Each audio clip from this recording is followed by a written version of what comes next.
جبرچاف اف ام دم باش تماشاوان هیجا اودیا اپراسیون هرسا زیتونه کشتنا 4 سرکردارین فیلق الشام را دگینه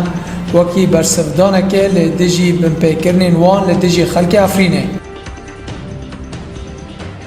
شواچوی لگند معرات الافرینه کما الحمزات در کتنا در و قدخد که و ایریشی مالاند که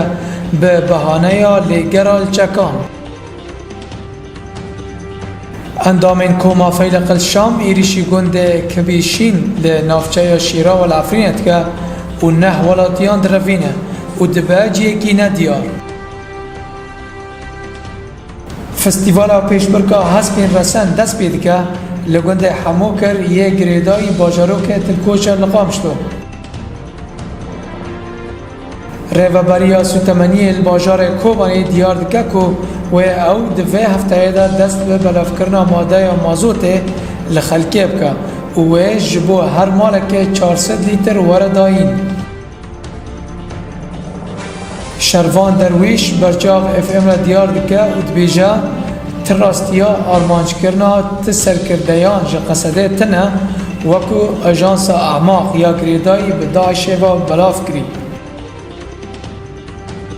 صبح هیرو الباجار اعزاز ترمبیل که بمبکری تاقا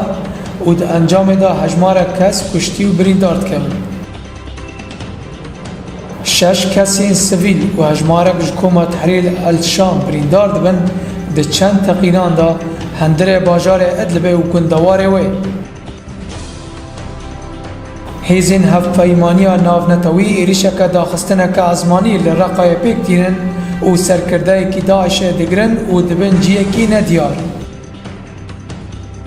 ریخستنا نتوین هفگرتیش بو زاروکان یونیسف آگاه دارد که در دور میلیونک زاروکی ده مترسیه دنه اگر که هیزین رژیم سوری ایریشی ادلبه مزنترین جین اپوزیسیون چکدار بکن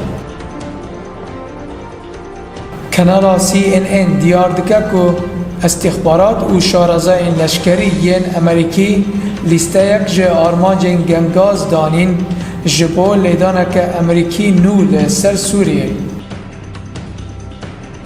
پولیسین بریتانی تاوانبارکی افغانی دگرن که هفجینا خواهی سوری و دیاوه دکجه جبر درشی و قهرال سروان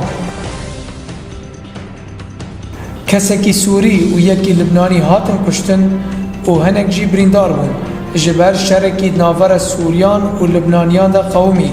لدور برج حمود لبنانه سپاس بو و بمینم خوشی